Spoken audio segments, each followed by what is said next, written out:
Just a moment ago, my daughter Rebecca texted me for good luck. Her text said, "Mom, you will rock." I love this. Getting that text, it was like getting a hug. And so, there you have it. I embody the central paradox. I'm a woman who loves getting texts, who's going to tell you that too many of them can be a problem. Actually, that reminder of my daughter brings me to the beginning of my story, 1996, when I gave my first TED Talk. Rebecca was 5 years old, and she was sitting right there in the front row.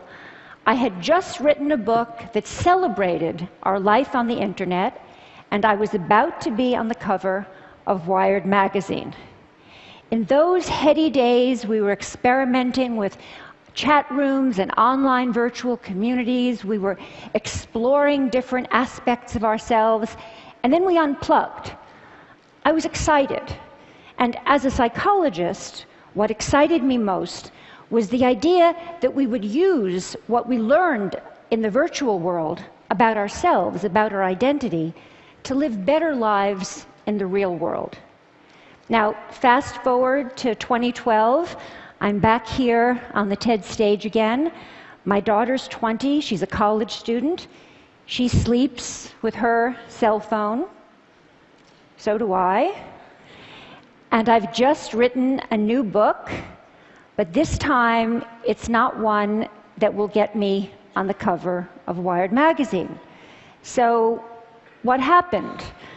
I'm still excited by technology, but I believe, and I'm here to make the case, that we're letting it take us places that we don't want to go. Over the past 15 years, I've studied technologies of mobile communication, and I've interviewed hundreds and hundreds of people, young and old, about their plugged-in lives. And what I've found is that our little devices, those little devices in our pockets, are so psychologically powerful that they don't only change what we do, they change who we are. Some of the things we do now with our devices are things that only a few years ago we would have found odd or disturbing, but they've quickly come to seem familiar, just how we do things. So just to take some quick examples, people text or do email during corporate board meetings. They text and shop and go on Facebook during classes, during presentations, actually during all meetings. People talk to me about the important new skill of making eye contact while you're texting. People explain to me that it's hard, but that it can be done. Parents text and do email at breakfast and at dinner, while their children complain about not having their parents' full attention, but then these same children deny each other their full attention. This is a recent shot of my daughter and her friends being together while not being together. And we even text at funerals. I study this.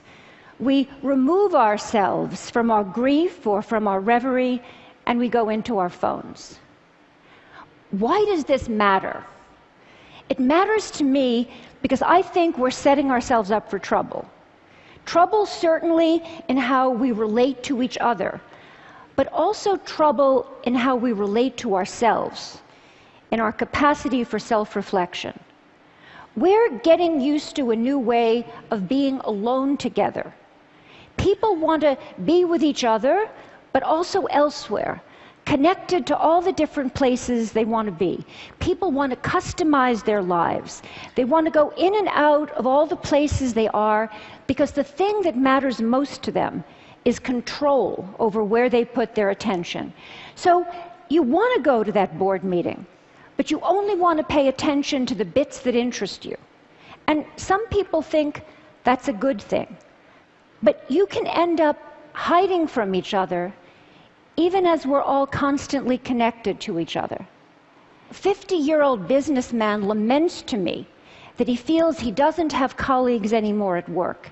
When he goes to work, he doesn't stop by to talk to anybody, he doesn't call, and he says he doesn't want to interrupt his colleagues because he says they're too busy on their email.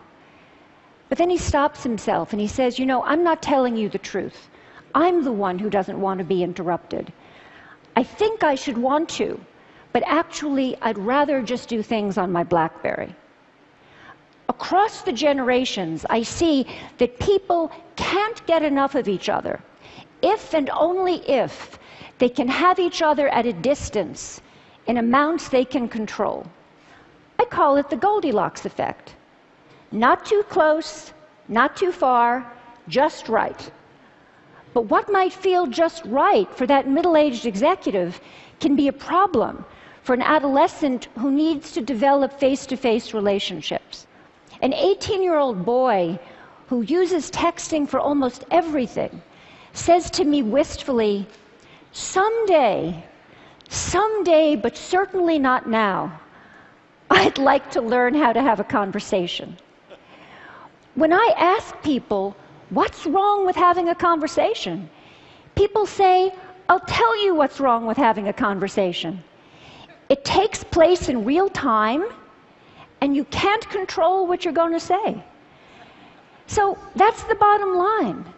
Texting, email, posting, all of these things let us present the self as we want to be.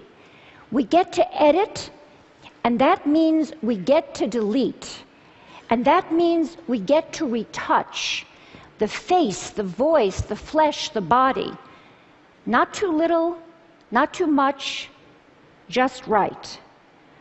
Human relationships are rich, and they're messy, and they're demanding. And we clean them up with technology. And when we do, one of the things that can happen is that we sacrifice conversation for mere connection. We shortchange ourselves. And over time, we seem to forget this, or we seem to stop caring.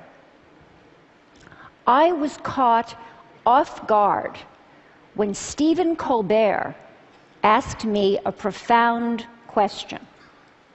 A profound question. He said, don't all those little tweets, don't all those little sips of online communication add up to one big gulp of real conversation? My answer was no, they don't add up. Connecting in sips may work for gathering discrete bits of information. They may work for saying, I'm thinking about you, or even for saying, I love you. I mean, look at how I felt when I got that text from my daughter. But they don't really work for learning about each other, for really coming to know and understand each other. And we use conversations with each other to learn how to have conversations with ourselves. So a flight from conversation can really matter because it can compromise our capacity for self-reflection. For kids growing up, that skill is the bedrock of development. Over and over I hear, I would rather text than talk. And what I'm seeing is that people get so used to being shortchanged out of real conversation, so used to getting by with less, that they become almost willing to dispense with people altogether. So, for example, many people share with me this wish that someday a more advanced version of Siri, the digital assistant on Apple's iPhone, will be more like a best friend, someone who will listen when others won't. I believe this wish reflects a painful truth that I've learned in the past 15 years. That feeling that no one is listening to me is very important in our relationships with technology. That's why it's so appealing to have a Facebook page or a Twitter feed, so many automatic listeners. And the feeling that no one is listening to me makes us want to spend time with machines that seem to care about us. We're developing robots, they call them sociable robots, that are specifically designed to be companions to the elderly, to our children, to us. Have we so lost confidence that we will be there for each other? During my research, I worked in nursing homes, and I brought in these sociable robots that were designed to give the elderly the feeling that they were understood. And one day I came in, and a woman who had lost a child was talking to a robot in the shape of a baby seal. It seemed to be looking in her eyes, it seemed to be following the conversation. It comforted her. And many people found this amazing. But that woman was trying to make sense of her life with a machine that had no experience of the arc of a human life. That robot put on a great show. And we're vulnerable. People experience pretend empathy as though it were the real thing.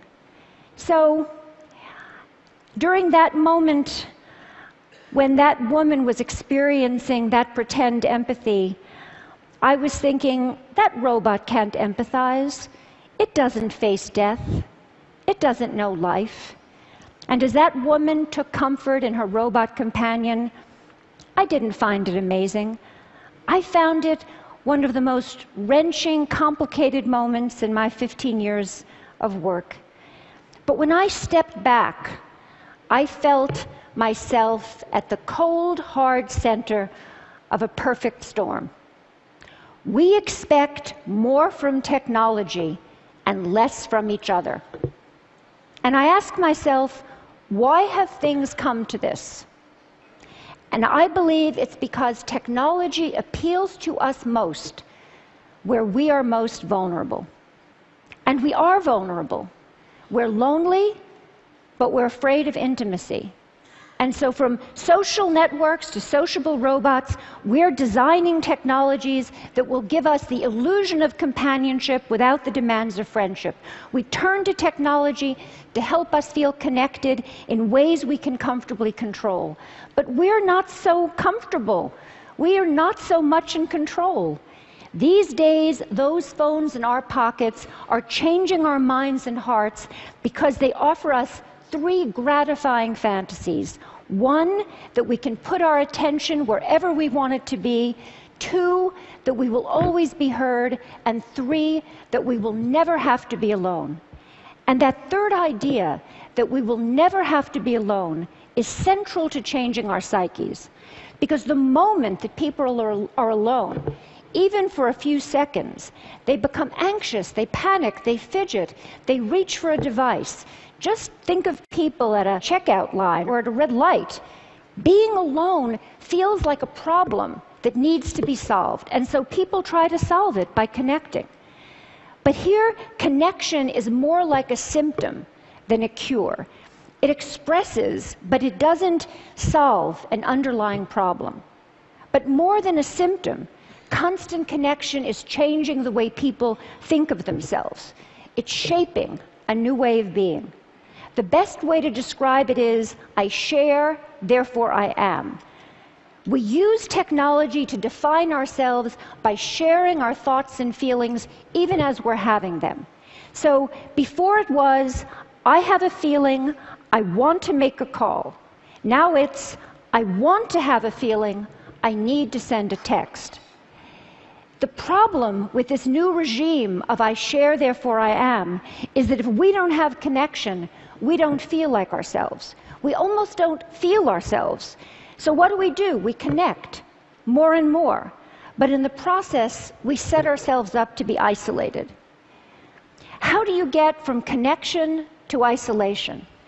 You end up isolated if you don't cultivate the capacity for solitude, the ability to be separate, to gather yourself. Solitude is where you find yourself so that you can reach out to other people and form real attachments. When we don't have the capacity for solitude, we turn to other people in order to feel less anxious or in order to feel alive. When this happens, we're not able to appreciate who they are. It's as though we're using them as spare parts to support our fragile sense of self. We slip into thinking that always being connected is going to make us feel less alone. But we're at risk, because actually it's the opposite that's true. If we're not able to be alone, we're going to be more lonely. And if we don't teach our children to be alone, they're only going to know how to be lonely. When I spoke at TED in 1996, reporting on my studies of the early virtual communities, I said, those who make the most of their lives on the screen come to it in a spirit of self-reflection. And that's what I'm calling for here, now. Reflection, and more than that, a conversation about where our current use of technology may be taking us, what it might be costing us. We're smitten with technology, and we're afraid, like young lovers, that too much talking might spoil the romance. But it's time to talk. We grew up with digital technology, and so we see it as all grown up. But it's not. It's early days. There's plenty of time for us to reconsider how we use it, how we build it. I'm not suggesting that we turn away from our devices, just that we develop a more self-aware relationship with them, with each other, and with ourselves. I see some first steps. Start thinking of solitude as a good thing. Make room for it. Find ways to demonstrate this as a value to your children. Create sacred spaces at home, the kitchen, the dining room, and reclaim them for conversation. Do the same thing at work. At work, we're so busy communicating that we often don't have time to think. We don't have time to talk about the things that really matter. Change that. Most important, we all really need to listen to each other, including to the boring bits. Because it's when we stumble or hesitate or lose our words that we reveal ourselves to each other. Technology is making a bid to redefine human connection, how we care for each other, how we care for ourselves, but it's also giving us the opportunity to affirm our values and our direction. I'm optimistic. We have everything we need to start. We have each other, and we have the greatest chance of success if we recognize our vulnerability, that we listen when technology says it will take something complicated and promises something simpler. So in my work, I hear that life is hard, relationships are filled with risk, and then there's technology. Simpler, hopeful, optimistic, ever young. It's like calling in the cavalry. An ad campaign promises that online and with avatars you can, quote, finally, love your friends, love your body, love your life. Online and with avatars. We're drawn to virtual romance, to computer games that seem like worlds, to the idea that robots will someday be our true companions. We spend an evening on the social network instead of going to the pub with friends. But our fantasies of substitution have cost us. Now we all need to focus on the many, many ways technology can lead us back to our real lives, our own bodies, our own communities, our own politics, our own planet. They need us. Let's talk about how we can use digital technology, the technology of our dreams, to make this life the life we can love. Thank you.